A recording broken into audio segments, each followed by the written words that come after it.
Sinem'in mutfağına hoş geldiniz. Bugün sizlerle Konya yöremizin tahinli pide tarifini sizlerle paylaşmak istiyorum. Nefis bir lezzet oluyor. Özellikle Ramazan aylarında tüketilen nefis bir lezzet. Hamurumuz için 2 tane yumurta, yarım su bardağı süt, yarım su bardağı su, yarım su bardağı sıvı yağ ekliyorum. Yarım su bardağı da yoğurt ekliyorum. 1 paket instant maya, 2 yemek kaşığı toz şeker, 2 su bardağı kadar un ekliyorum. Tuzumu una karıştırdım.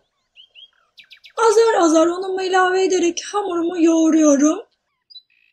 Hamurumun kıvamı bu şekilde olacak. Toplamda 4-5 su bardağı kadar un kullandım. Undan una değişiklik gösterebilir. Sizler kıvamını ayarlayabilirsiniz. Hamurumu mayalanmaya bıraktım. Hamurum mayalandı. Tezgahımın üzerine unumu serptim. Hamurumu şöyle bir toparlayıp bezelerimi alıyorum. 4 tane beze alıyorum. Hamurumu 4 parçaya böldüm. Bezelerimi alıyorum.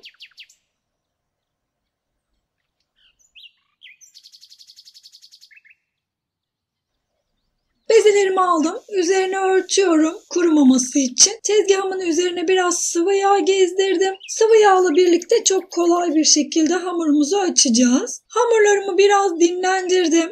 Dinlenen hamurlar çok daha kolay açılıyor. Böyle bir 10 dakika kadar dinlendirin bezenizi. Hamurumu bakın böyle videoda görüldüğü gibi elimle açıyorum. Hiçbir şekilde merdane, oklava kullanmanıza gerek yok. Hamurumuz o kadar güzel oldu ki kolayca açılıyor. Büyütebildiğim kadar büyüttüm. Üzerine tahin gezdiriyorum. Her yerine gelecek şekilde böyle tahinli sürüyorum. Bol tahinli çok güzel oluyor.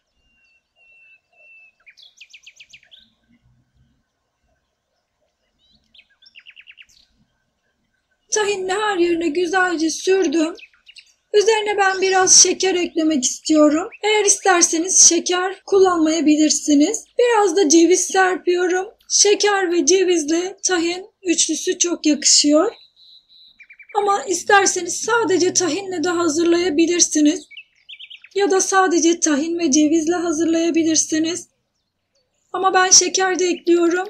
Daha güzel oluyor. Hamurumu sarıyorum videoda görüldüğü gibi. Böyle aça çeke çeke hamurumu sardım.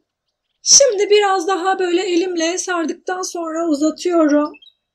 Tekrar yuvarlıyorum bakın. Tahin ve hamur birbirine iyice özleşsin. İyice birbirine karışsın. Açılmalar, yırtılmalar olabilir. Hiç önemli değil. Bunların olması gerekiyor zaten.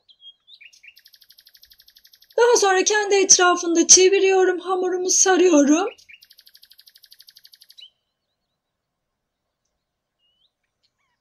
Diğer bezemi de aynı şekilde açıyorum.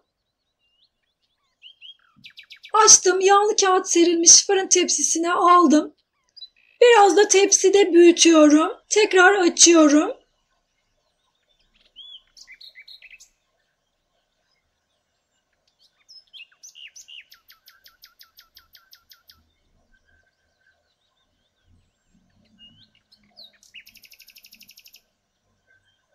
Diğer hamurumu da açıyorum.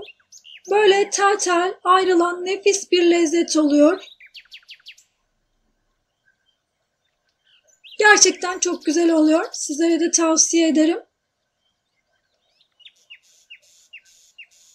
Pidelerimi açtıktan sonra tekrar üzerine tahin gezdiriyorum.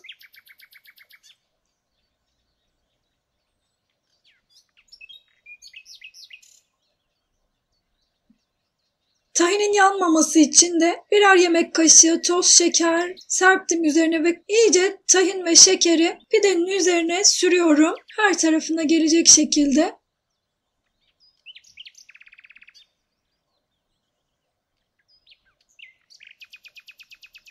Diğer bezelerimi de aynı şekilde açtım. Üzerine tahinlerini sürdüm. Önceden ısıtılmış 200 derecelik fırında alt üst ayarda pidelerimi pişiriyorum. Pidelerim kızardı. Fırınımdan çıkarttım. Pidelerimiz servise hazır. Hem iftar sofralarınızda hem sahur sofralarınızda yiyebileceğiniz nefis bir lezzet oldu. Sizlere iç dokusunu da göstermek istiyorum. Bakın böyle kıyır kıyır, tel tel ayrılan nefis bir lezzet. Denedikten sonra beğeni ve yorumlarınızı bekliyorum. İzlediğiniz için teşekkürler. Bir sonraki tarifimde görüşmek üzere. Hoşça kalın.